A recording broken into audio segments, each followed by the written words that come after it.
대종경 수행품 28장 공부하도록 하겠습니다. 제가 한번 읽겠습니다.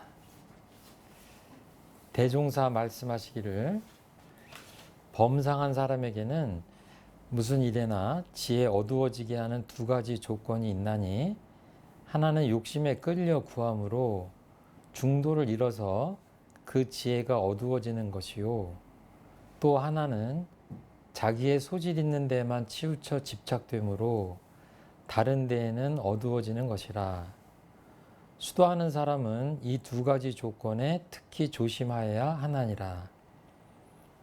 저번에도 말씀을 드렸지만 대종경의 구조가 이렇게 주제별로 이렇게 돼 있다고 말씀드렸는데, 저번 시간에 이어서 이렇게 인간의, 우리 사람의 지혜, 사리 연구를 해서 지혜를 증진시켜야 되는데, 그 지혜가 발현되는 것을 방해하는, 그러니까 어리석게 하는 그런 요인들이 무엇냐 하는 말씀들을 계속 지금 이어서 하고 계시는 것 같아요. 그래서 주로 이제 저번에 공부한 것에는 마음이 편착되는, 한쪽에 치우쳐서 집착되는 것 때문에 원만하게 지혜를 이렇게 증진시키는데 방해가 되거나 실패한다. 그런 식의, 그런 내용의 말씀을 하셨다면, 여기선 조금 더 구체적으로 이렇게 내용들을 말씀해 주십니다. 그러니까 이 법문 중에서 뽑아서 제목을 정하자면 지혜 어두워지게 하는 두 가지 조건이라고 할 수 있어요. 그러니까 머릿속에 이거를, 마음속에 이렇게 유념을 하고 있으면 이 법문이 이렇게 좀 떠오르면서, 이렇게 하면 안 되겠구나, 내가 지혜롭게 살려면 이제 그러시면 좋을 것 같아요. 결국 이제 사리연구 공부를 잘 해야 되는데, 자, 지혜 어두워지게 하는 두 가지 조건이 있다 그러면서 첫 번째 게 뭐라고 그러셨죠? 욕심에 끌려서 구함으로 중도를 잃어서 지혜가 어두워진다. 자, 첫 번째, 욕심에 끌려서 구해서 중도를 잃는다. 제가 산에를 가는데요, 가다가 이렇게 산길을 올라가는데 왼쪽에 보니까 엄청나게 이쁜 꽃들이 있어요. 그 왼쪽을 계속 보고 가는 거예요. 그 뒤에서 뭐라 그래요? 맞춰보세요. 뒷사람이, 일행이 뭐라 그래요? 그 오른쪽에도 이쁜 꽃이 피었어. 그 얘기 안 듣고 그냥 왼쪽에 있는 예쁜 꽃만 보고 가면 어떻게 되겠어요? 오른쪽에 있는 예쁜 꽃들은 놓치는 거예요. 근데 이런 거는 이제 예를 들으니까 쉬운 얘기지만, 우리가 사는 게 잘못하면 이렇게 한쪽만 치우쳐서, 한쪽에 치우쳐서 살 수가 있다 이거예요. 그렇게 하면 이제 중도를 잃는 거죠. 이제 꽃을 몇 송이 놓치는 건 상관이 없어요. 근데 매사에 내가 한쪽에 치우쳐 있다 그러면 어때요? 이거는 인생 자체가 한쪽으로 치우치는 겁니다. 고속도로 운전하는데 요새는 뭐라 그래요? 크루즈 컨트롤인가 있어가지고 이렇게 방향도 잡아주고 한다고 하지만 뭐예요? 이 가운데 길을 쭉 유념해서 유지하지 않으면 미세하게 차들이 왼쪽이나 오른쪽으로 가죠. 언젠간 사고가 납니다. 그 마음을 놔버리면, 방심하면 안 돼요. 그러니까 이 세상에 진리라고 하는 것이 눈에 안 보이는 것 같지만 분명히 있는 거거든요. 진리를 어긋나면, 옆길로 새면 반드시 고통스러운 죄악의 길로 빠지거든요. 그러니까 진리라는 그 아주 바른 길을 가려면 거기에 맞춰서 갈 수 있는, 그러니까 내가 중도를 갈 수 있는, 중심을 잡을 수 있는 그 능력이 있어야죠. 그렇게 해서 갈 때 목적지까지 안전하게 갈 수 있는 거죠. 그러니까 그 중도를 잃게 하는 그 가장 첫 번째 요소를 뭐라고 말씀하셨냐면 욕심. 모든 종교에서 욕심을 비우라고 하는 게 뭐냐면 내가 이렇게 쭉 가야 되는데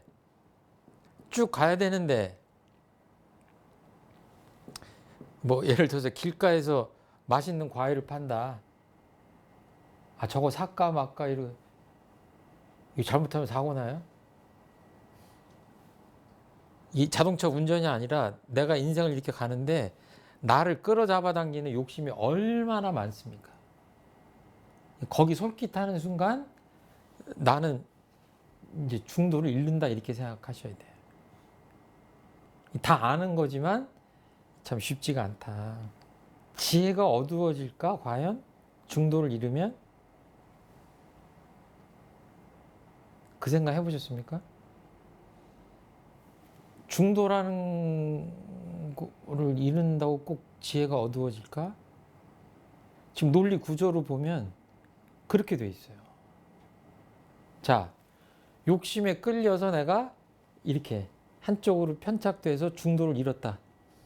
그러면 지혜도 당연히 어두워진다. 이런 말씀으로 이어지는 거예요. 이게 이해가 안 되실까 봐 제가 이런 말씀 드릴게요. 시간이 좀 지나고 어떤 행위를 하고 난 다음에 뼈저린 후회를 할 때가 있어요. 내가 그렇게 어리석은 짓을 왜 했을까? 이 거꾸로 접근하는 겁니다. 내가 그렇게만 안 했어도 내가 인생이 지금 달라졌을 텐데. 이 땅을 치고 후회하는 거예요. 그럼 거꾸로 가면 뭐예요? 그 행동, 잘못된 행동 하지 말았어야죠. 예? 여기 지금 해서 사고 났잖아요. 핸들을 이렇게 꺾지 말았어야죠. 그래, 이 중도를 벗어나지 말았어야죠. 근데 이 핸들을 왜 꺾은 거예요, 오른쪽으로? 이 핸들을 잡아 당긴 뭐가 있을 거 아니에요. 내 손으로 꺾긴 꺾었지만 내 마음을 잡아당긴 그 무엇이 있었을 거 아니에요. 그게 욕심이에요. 그릇된 욕심이 있단 얘기예요. 그것 때문에 핸들은 오른쪽으로 기울었고 그렇기 때문에 안전한 길을 벗어나서 죄악에 빠졌다. 이런 구조인 거예요. 그러니까 뭐예요? 이런 말들 합니다. 그때 내 눈에 뭐가 씌웠나 보다. 눈에 뭐가 씌인 거 아니야? 씌인 것 아니야? 이래. 씌워진 것 아니야? 이거 뭐야? 가렸다는 얘기죠. 그러니까 중도 빼고 논리적으로 하면 뭐예요? 뭐 때문에 지금 가린 거예요? 욕심 때문에 가린 거예요. 그러니까 제일 많이 이런 말 하잖아요. 욕심에 눈이 어두웠다. 약간 더 풀면 뭐예요? 욕심이 있다고 그래서 이게 눈이 어두워지진 않아요. 다 보여요. 이것도 보이고 다 보여요. 뭐예요? 욕심에 마음의 눈이 어두워졌다는 얘기죠. 여기 지금 이 사람이 일로 가는데 눈은 어둡지 않아요. 시력은 다 그대로 온전해요. 뭐가 어두워진 거예요? 마음 눈이 어두워진 거예요. 뭐 때문에? 욕심 때문에. 그러니까 사고 난 다음에 내가 욕심에 뭐가 눈이 씌었나 보다.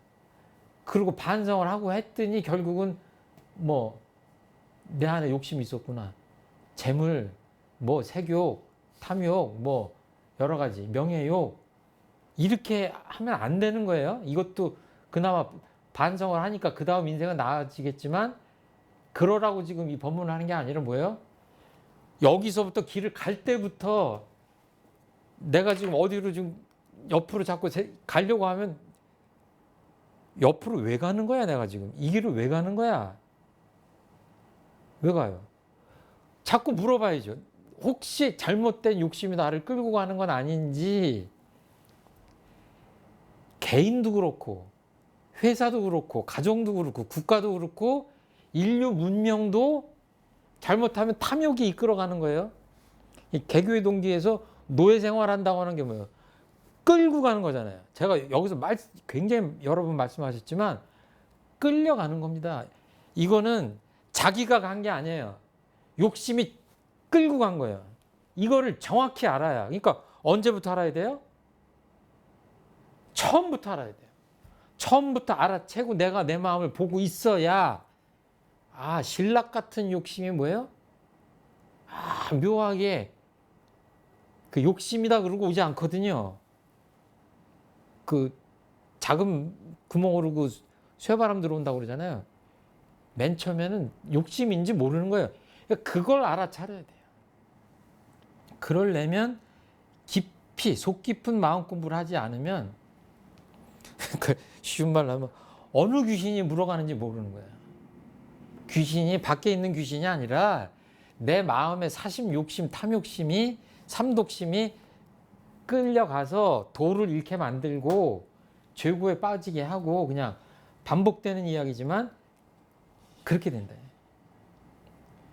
욕심에 비우지 않으면 내 눈은 뭔가 씌워지게 되고 중도라는 바른 길을 잃게 되고 결과는 안 봐도 뻔하다. 이런 구조입니다. 자, 두 번째. 욕심이 중도를 잃게 했다고 그러고 본문에 보면 두 번째 뭐가 나오죠? 소질. 이 소질은 이제 주로 타고난 소질이라고 얘기는 하는데 제가 이렇게 그림을 잘 그려요. 그러면 미술 선생님이 최정풍 학생은 미술을 잘하네. 계속 칭찬해요. 그럼 어때요? 지금 국어 공부해야 되는데 미술을 열심히 하잖아요. 그쵸? 이해되죠? 공감되죠? 노 선생님 혹시 그 학교 다니실 때 어떤 과목을 제일 잘하셨어요? 혹시 영어 선생님이 미남 총각 선생님 아니셨어요? 아니에요. 원하는 답이 아니네. 미술러닝 제가 좋아하는 일이어가지고 미술 했어요.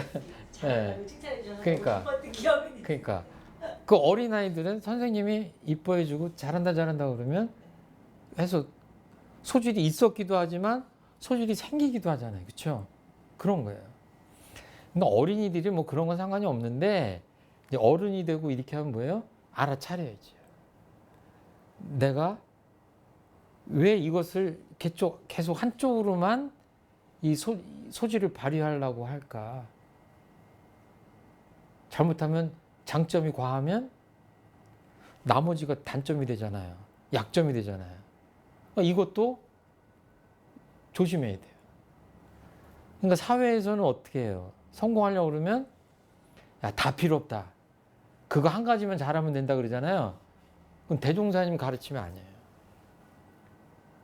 우리가 직업적으로는 할 수 없이 그렇게 해야 되지만 원만한 인격을 갖춘다고 하는 건 뭐예요?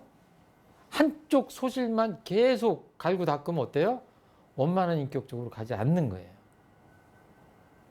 그러니까 자꾸 미술만 하니까 미술은 잘 아는데 나머지를 등한히 하니까 어때요? 나머지는 지혜롭지 않아지는 거예요. 그러면 안 되는 거예요.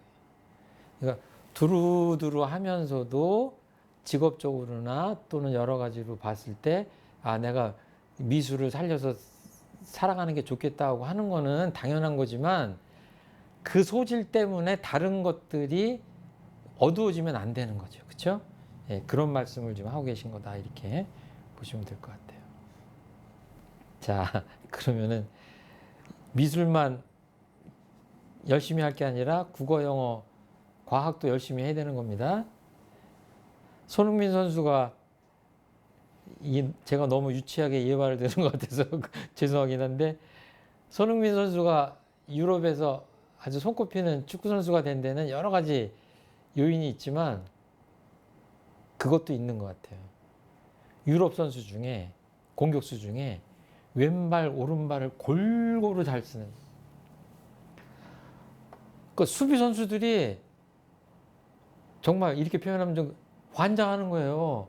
다른 사람들이 오면 웬만한 선수들, 예를 들어서 메시 선수를 막는다.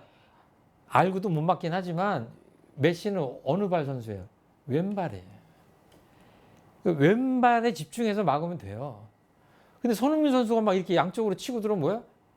막기 어려우게 어느 쪽으로 언제 어떤 발로 슈팅을 할지 모르는 거예요.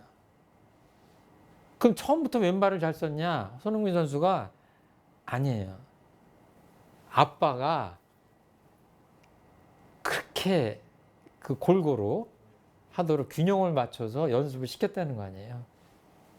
자, 원만한 축구 선수가 되자는 얘기가 아니라 예를 든 거고, 우리가 공부를 하고 수행을 하는데도 사막이면 사막을 다 병진해서 골고루 해야 되고, 이렇게 해야 원만한 인격을 얻게 된다.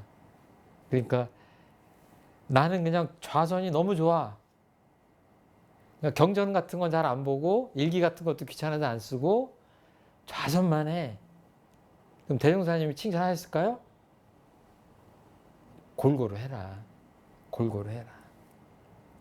너는 미술이 좋다고 늘 그림만 그리냐? 이런 얘기랑 똑같은 거예요. 좌선만 해가지고 어떻게 원만한 인격이 되냐? 경전도 보고 사리 연구도 하고 작업지서 공부도 하고 그래야지. 이런 말씀이라고 이해하시면 될 것 같아요. 내가 나를 보고 욕심에 끌려가는 게 있는지 없는지 체크하고, 내가 소질 있는 것만 자꾸 더 하려고 하는지 체크해야 한쪽에 편착되지 않고 두루두루 원만하게 지혜를 개발할 수 있다. 이런 말씀입니다. 어렵지 않은 내용이에요.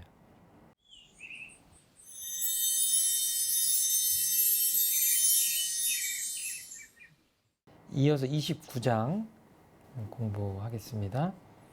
한번 읽겠습니다. 동학 한 교인이 와서 배웠고 말하기를, 제가 선생의 고명을 듣고 멀리 왔사오니 길이 애워하여 주소서. 대종사 말씀하시기를, 그대의 뜻이 그러할진대 마음에 무엇을 구함이 있으리니 말하라. 그 사람이 사르기를, 어찌하면 지식이 넓어지오리까.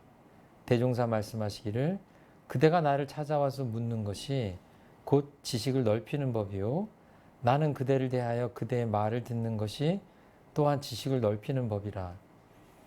예를 들면 살림하는 사람이 살림 기구에 부족함이 있으면 저자에서 기구를 사오게 되고, 사업하는 사람이 사업에 지식에 부족함이 있으면 곧 세상에서 지식을 얻어오나니라. 그러므로 나는 무슨 일이든지 나 혼자 연구하여서만 아는 것이 아니요, 여러 사람을 응대할 때에 거기서 지식을 취하여 쓰노니 그대를 대할 때에는 동학의 지식을 얻게 되고, 또 다른 교인을 대할 때에는 그 교회 지식을 얻게 되노라. 이 법문도 이제 사리 연구를 어떻게 하면 잘할 수 있는지, 어떻게 하면 지식을 넓힐 수 있는지, 이런 말씀인데요. 여기서 지식이라고 표현하긴 했지만 그냥 보통의 말로 하자면 그 이제 동학 교인이하고 말씀을 하는 중이기 때문에 이제 지혜의 의미를 가진 지식이다, 이렇게 보시는 게 좋을 것 같아요. 단순한 지식이 아니라, 대종사님께서 이제 동학 교도가 와서 이렇게 이야기를 하는데 질문을 하는 거죠. 모든 소크라테스의 삼파수이라는 얘기도 있는데, 모든 성현님들의 법문은 뭐예요? 묻고 답하는 거예요. 제자가 묻든지 스승이 제자한테 묻든지 둘 중에 하나입니다. 다 대화예요. 참 묘하죠? 이제 그런 것이 경전인데, 여기서는 그 주제 자체가 또 그것하고 아주 밀접한 내용이죠. 대종사님이 묻고 상대방이 답하고 또 묻고 답하고 하는 것이 이어지는데, 이렇게 묻고 답하는 것 자체가 지혜와 지식을 구하는 거다라는 아주 살아있는 예화인 셈이에요. 대종사님이 뭐 혹시 구하는 게 있냐, 궁금한 게 있냐 이렇게 지금 질문을 하니까 동학교도가 어떻게 하면 지식이 넓어지오리까, 우리로 얘기하자면 이제 지혜로움이 더 증진될 것이냐, 사리 연구를 잘할 수 있을 것이냐라고 질문을 대종사님한테 다시 이제 반문을 하는 겁니다. 그랬더니 너무 쉽게 대답을 하세요. 그대가 나를 찾아와서 묻는 것이 곧 지식을 넓히는 법이다. 나는 그대를 대하여 그대의 말을 듣는 것이 또한 지식을 넓히는 법이다. 그러니까 지금 당신과 내가 대화를 하고 있는 것 이 자체가 지금 지식을 넓히고 있다는 거예요. 따로 있지 않다는 얘기예요. 지금 이 순간에. 이게 이제 무지선법으로 보자면 사실은 좀 확장해서 보자면 특정한 장소, 특정한 때에 마음 공부를 하는 게 아니에요. 지금 여기서 언제 어디서나 마음 공부를 하고 사리 연구 측면에서 보자면 언제 어디서나 지혜를 넓힐 수 있어야 돼요. 그러니까 지금은 뭐예요? 동학교도하고 얘기를 하고 있기 때문에 이 상태에서 지혜를 넓히는 방법은 뭐냐면 서로 묻고 답하는 거다. 이게. 그럼 대종사님이 산책을 하신다 그러면은 어떻게 하시겠어요? 그냥 정신없이 그냥 길을 가는 사람하고 이런 부처님들이 산책을 하는 거하고는 다를 거라고 생각해요. 자연 현상을 봐도. 그때는 그때에 맞게 지혜를 넓히는 방법이 있는데 지금은 뭐예요? 대화하는 데 있다. 묻고 답하는 데. 그래서 이제 살림살이가 부족하면 살림살이를 사오는 것과 같이 그 지식이 부족하면 세상에서 지식을 얻어오면 되는 거 아니냐 이렇게 말씀을 하시는데 이게 이미 우리 공부한 데 이런 표현 나오죠. 산경전 이런 표현 나오죠. 산경전. 이 세상은 살아있는 경전과 같다. 그러니까 지금 동학교도가 왔으니까 뭐예요? 동학교도라는 그 사람도 산경전의 일부인 거예요. 그러니까 대종사님 뭐예요? 이 산경전을 지금 읽는 중이에요. 지금 어떻게 읽어요? 물어서 읽는 거예요. 그러니까 참 쉽습니다. 근데 이런 태도로 살아야지 지식이 넓어진다. 이렇게 보셔야 될 것 같아요. 나 혼자만 연구해서 아는 게 아니라 여러 사람을 응대할 때 거기서 이렇게 지식을 취한다. 이렇게 말씀을 하십니다. 그대를 대할 때는 그대가 동학교도니까 동학의 지식을 얻는 거죠. 지식을 어디서 얻냐면 이 세상에서 얻는 거예요. 이 세상에서. 이 세상에서. 이게 산경전인 거죠. 산경전인데 지금 내 눈앞에 어떤 경전이 와 있어요? 동학교도가 있는 거예요. 그냥 이게 일맥상통한 겁니다. 예. 지금 그대예요. 여러 사람 만나면 여러 사람이 이 세상인 거예요. 예. 대종사님 말씀은 아주 수미일관해요. 이렇게 사는 게 무지선 무처선하고 다르지 않죠. 예. 제가 그 신문 기자들하고 이렇게 응대를 해야 되는 역할을 한 적이 있거든요. 한 1년 정도. 그러니까 주요 일간지 기자들하고 자주 만났어요, 제가. 근데 그때 이 법문을 생각한 건 아닌데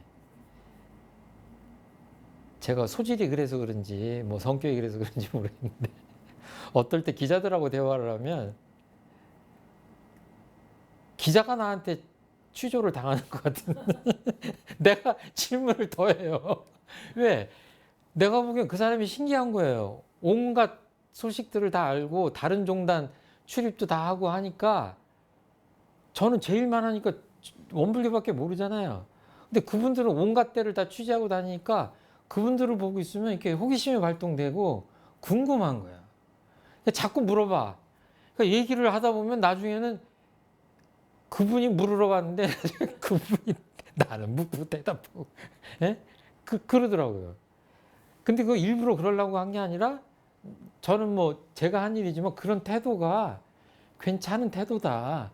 서로 그렇게 그 알려고 하는 그런 태도가 공부인으로서 좋은 게 아니냐 이제 이렇게 생각을 합니다. 그래서 질문을 잘 하고 이렇게 자꾸 의문을 품고 해야 되지 않겠냐 이렇게 생각이 되죠. 이게 저번 시간에도 말씀드렸지만 이렇게 마음이 아주 조촐하게 텅 비어 있어야 애기들 좀 애기들 동심 같아요. 뭐예요? 애기들은 정말 저무도록 묻습니다. 엄마 저거 뭐야? 저거 뭐야? 이건 뭐야? 끊이지 않잖아요. 그러니까 엄마 아빠들 막 대답하다 지치잖아요. 근데 어른이 된다는 게 뭐예요? 질문이 없어지는 거거든요. 근데 공부인들은 그러면 안 돼요. 정말 저도 수십 년 동안 공부를 하고 뭔가 뭐 진리를 공부한다고 했지만 툭 털어놓고 돌아보면 아는 게 얼마나 돼요. 이 우주의 신비로움에 대해서 아는 게 얼마예요. 최종품 교문만 그런 게 아니라 온갖 과학자들을 통틀어서 인류 자체의 지식의 총량으로 봤을 때도 얼마나 아냐고요. 얼마나. 별이 왜 빛나는지 어떻게 압니까? 거대한 수백 명이 탈 수 있는 여객기를 만들지만 파리 한 마리 못 만들잖아요. 이렇게 생각하면 그냥 겸손하게 늘 묻고 대답하고 또 물어보고 이렇게 하는 가운데 우리 지혜가 넓어진다. 이렇게 그냥 편안하게 아주 넓게 이렇게 생각하면 좋을 것 같아요. 제가 여기 그 참고서에 나는 주로 언제 어디서 누구에게 배우고 있나요? 이런 질문을 했는데 그런 생각도 좀 해보시고 기독교인 만나면 아, 저 사람은 교회 다니는구나. 대화 끝. 그러면 돼야 안 돼요. 어떻게 공부하시냐? 신앙은 어떻게 하시냐? 목사님 설교는 주로 뭘 하시냐? 성경을 통해서 주로 배우신 게 어떤 것이냐? 하나님은 어떻게 만나셨냐? 하나님의 음성을 들으신 적은 있냐? 물어볼 게 얼마나 많아요. 100가지 물으면 100가지도 물을 수 있을 것 같아요. 응? 그렇게 해야 대답 듣고 또 묻고 하다 보면 지혜가 생기는 거죠. 1박 2일 목사님하고 여행을 갔다 왔는데 기독교에 대한 지식이 여행 전하고 똑같아. 그럼 그 여행이 잘못된 거예요? 잘된 거예요? 뭐 잘못됐다고 할 수는 없지만 지식의 확충이라는 면에서는 엄청난 보물을 놓친 셈이에요. 엄청난 스승님을 놓친 셈이에요. 그 목사님이 기독교에 대해서 얼마나 많이 알겠어요. 산전수전 다 겪으시고. 그럼 그 중간중간 밥 먹으면서 물어보고 대화하고 하면 그 기독교의 깊은 이야기를 다 들을 수 있잖아요. 그렇죠? 이 삶의 태도를 그런 식으로 갖는 게 맞는 거 아니냐. 놓치는 겁니다. 이 순간을 놓치면 안 되는 거예요. 예.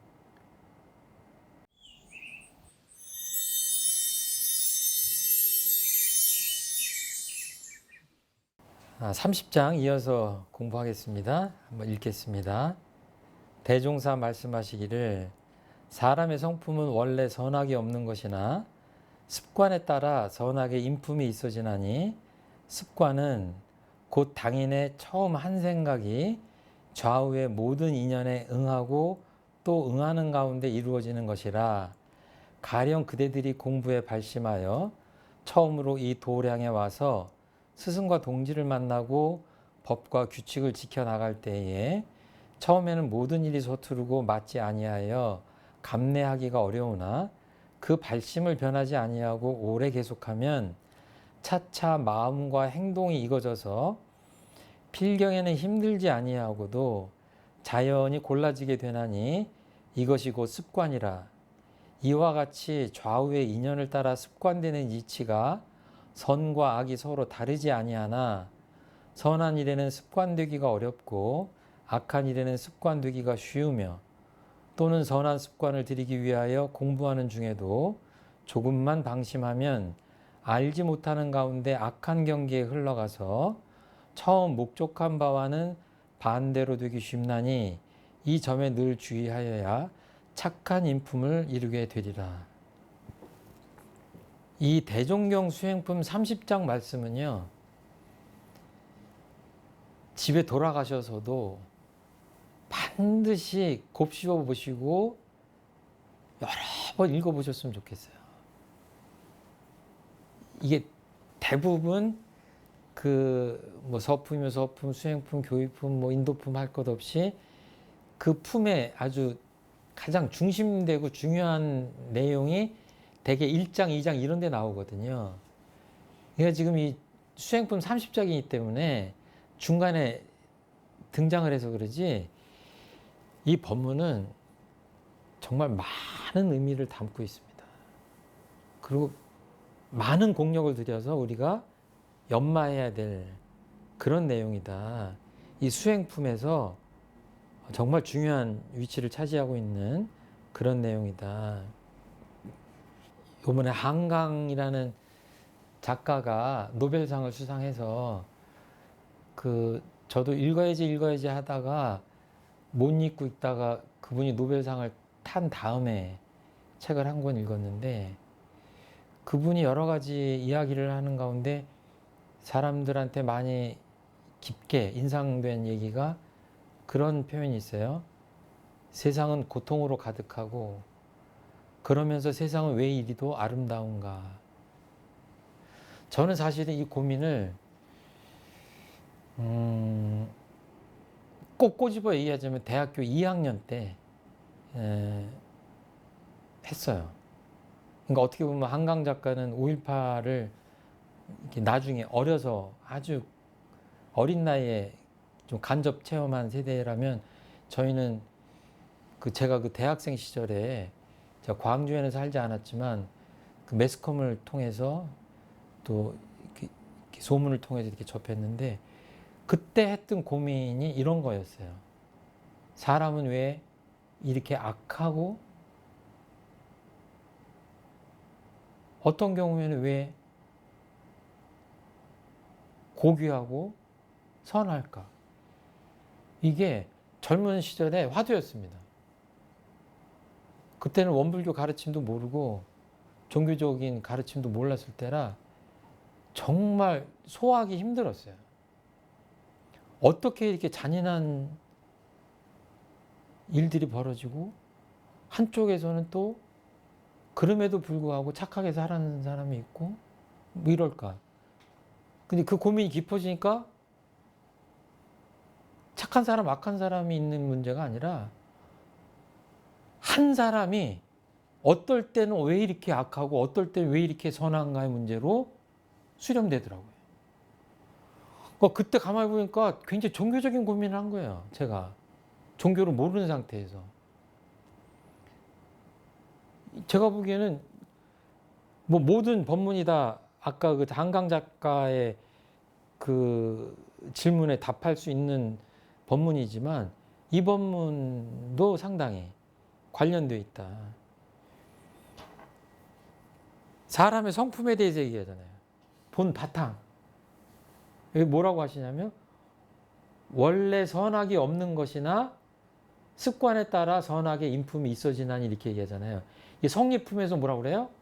정하면 가만히 있으면 무선무악 선하지도 않고 악하지도 않았다. 동하면 어때요? 능히 악하고 능히 선하다고 그랬잖아요. 그러니까 한자로 표현하지는 않았지만 무선무악이에요. 선함도 없고 악함도 없어요. 그런데 한번 마음이 바라면 능선, 능악, 능히 악하고 능히 선하다 이거예요. 얼마나 모순돼요. 하나로 줄이면 마음을 갖고 있는 인간들은 언제든지 착할 수 있고 뒤집어 보면 언제든지 악할 수 있다 이거예요. 그러니까 제가 권 선생님을 보면은 인상도 자비로우시고 말씀도 자비로우시고 여태까지 범죄를 저지르신 적도 없고 교당도 빠지지 않고 나오시고 하니까 찰석같이 선한 사람이라고 믿어요. 그래서 앞으로도 어떤 일이 닥쳐도 우리 권 선생님은 잘못했네. 여기 권선, 능선. 능히 선한 일만 할 것이다라고 제가 굳게 믿어요. 맞아요, 틀려요?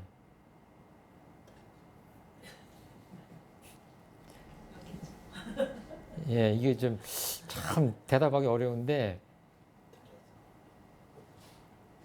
마음은 그러고 싶지만 아닌 거예요. 권 선생님도 의심해야 돼. 어떤 경계에 악하게 하실지 몰라. 이렇게 하면 굉장히 야박한 것처럼 들리지만 이 질문이나 해석을 누구한테 해야 돼요? 나한테 해야 돼요. 뉴스 보면 야, 저렇게 많이 배우고 겉으로 인격이 저렇게 훌륭하다고 하고 훌륭하게 살았고 한 사람인데 한 번에 날아가죠. 범죄 저질러서 욕망을 못 이겨서 탐심을 제어하지 못해서. 근데 난 도저히 이해 못하겠다. 맞아요, 틀려요? 아니 이 공부 다 해놓고 왜 이해가 안 돼요? 이해해야 돼요. 인간의 본성은 악하지도 않고 선하지도 않은 거예요. 근데 천만경계에 따라서 능히 선할 수도 있고 늦게 악할 수도 있어요. 물론 원불교에서 법강항마위가 되고 출가위가 되고 그랬으면 악할 수 있는 확률은 거의 제로에 수렴해요. 그렇지만 끝난 건 아니에요. 왜? 인간의 본성 그대로니까. 그러니까 나한테 대입하면 어때요? 마음 놓지 마시라는 얘기예요. 나도. 여태까지는 잘 내 마음을 컨트롤해서 살았을지 모르지만 방심하는 순간 실수할 수 있어요. 끊임없이 내 마음 공부로 해야 된다. 그러니까 인품이 어떻게 생긴다고 그랬어요? 이 대목이 원불교 빼놓고도 수많은 사람들이 얘기를 해요. 그 자기 개발 하시는 분들 다. 자, 한 생각, 한 마음, 한 생각이 한 습관을 만들고 습관이 인격을 만들고 인격이 그 사람의 운명을 좌우한다. 이런 얘기 얼마나 흔하게 합니까? 그런데 이거를 논리적으로 이렇게 설파를 하시면 누구세요? 대종사님이세요. 그리고 좀 부연해서 말씀드릴 거는 정말 수많은 성자분들께서 법문을 하셨지만 대종사님 법문처럼 이렇게 친절하게 논리적으로 합리적으로 말씀하신 분은 드물다. 이 법문 같은 경우에 하나하나 제가 시간 때문에 그렇게는 못하지만 정말 하나하나 한 줄 한 줄 한 단어 한 단어 음미하실 필요가 있다. 자, 여기서 뭐라고 하셨어요? 맨 처음에 한 생각. 한 생각이 좌우의 인연들에 응하고 또 응하는 가운데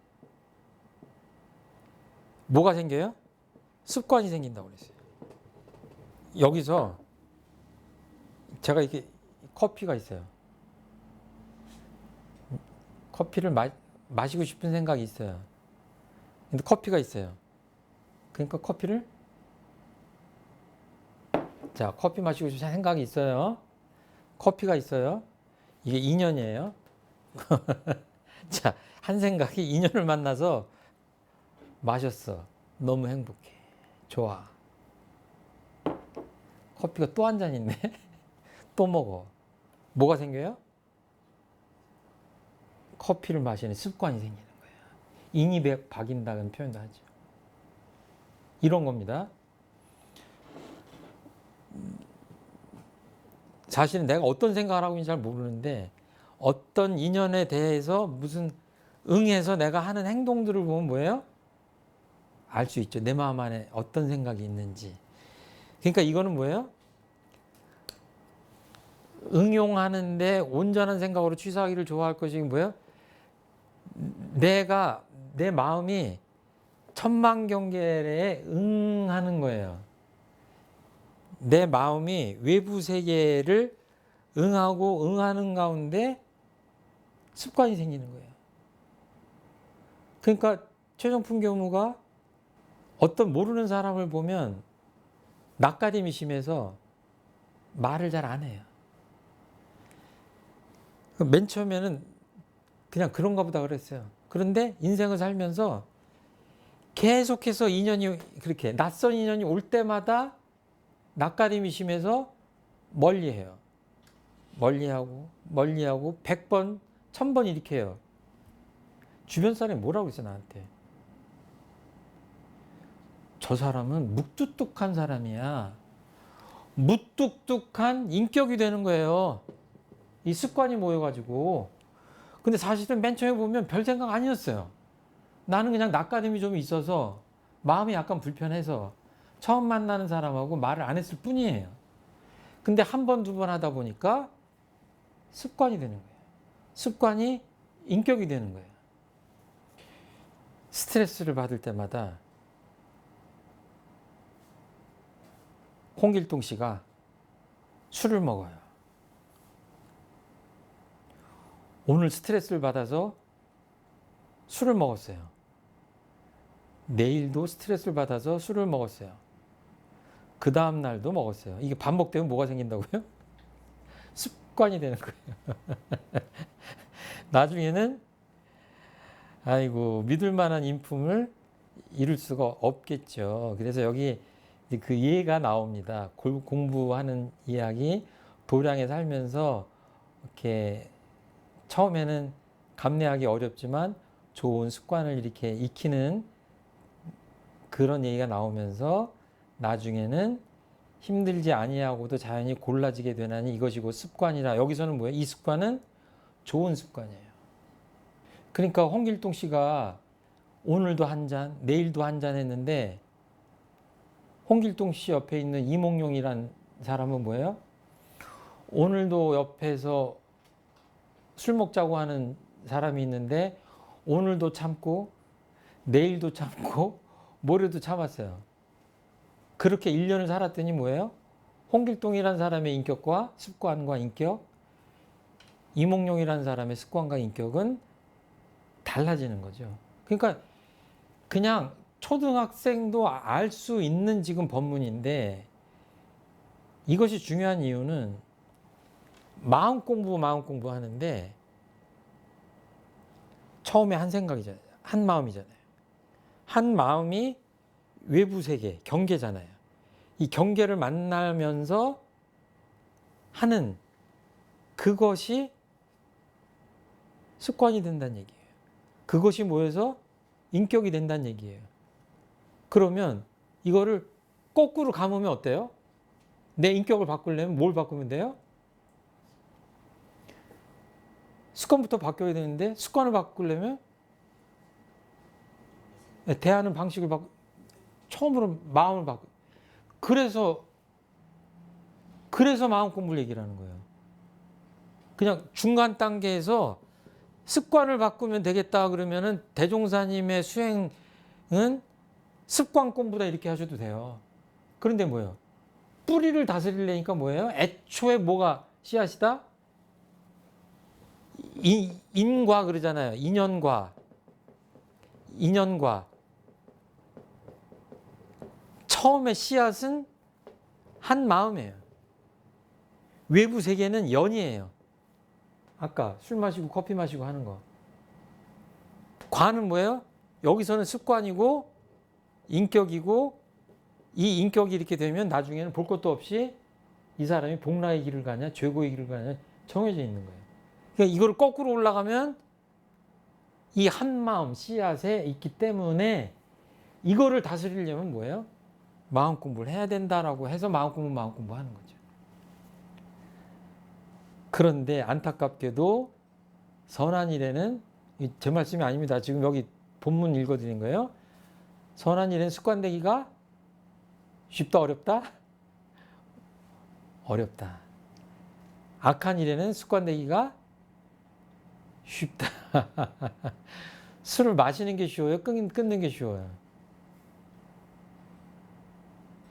조금만 방심하면, 공부하는 중에도 조금만 방심하면 알지 못하는 가운데 악한 경계에 흘러가서 처음 목적한 바와는 반대로 되기 쉽나니 이 점에 늘 주의하여야 착한 인품을 이룬다라고 표현하였어요.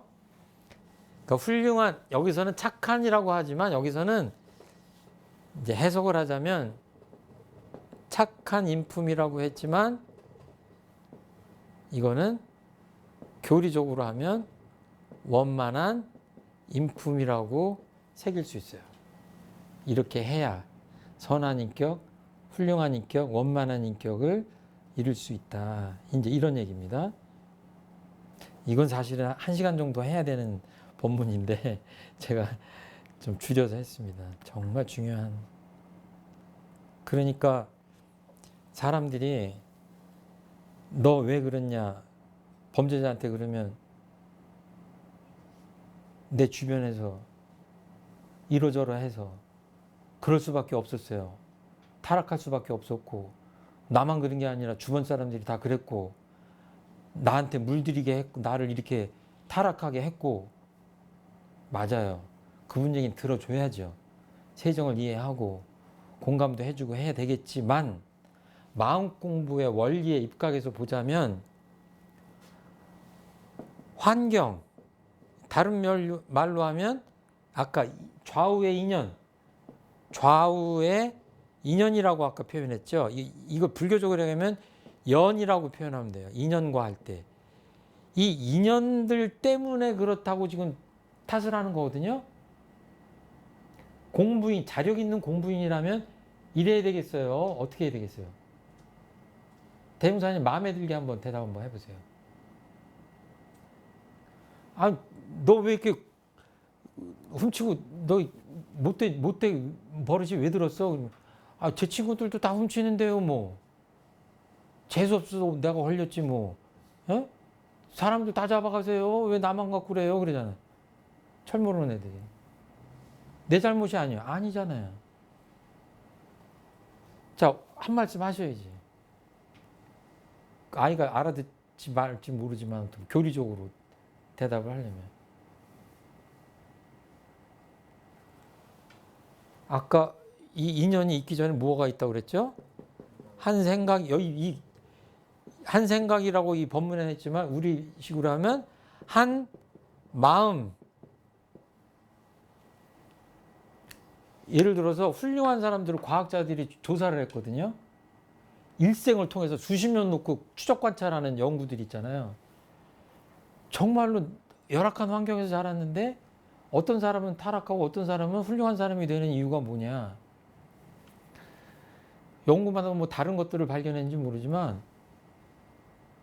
그렇게 꼭 상관관계가 있지 않다라고 하는 연구가 많아요. 묘하게.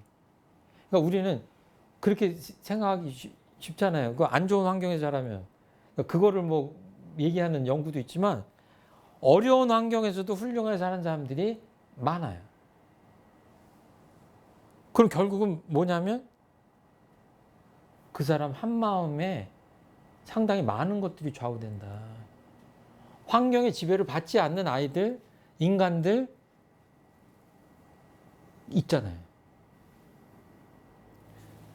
주변이 굉장히 타락하고 혼탁한 환경인데도 그럼에도 불구하고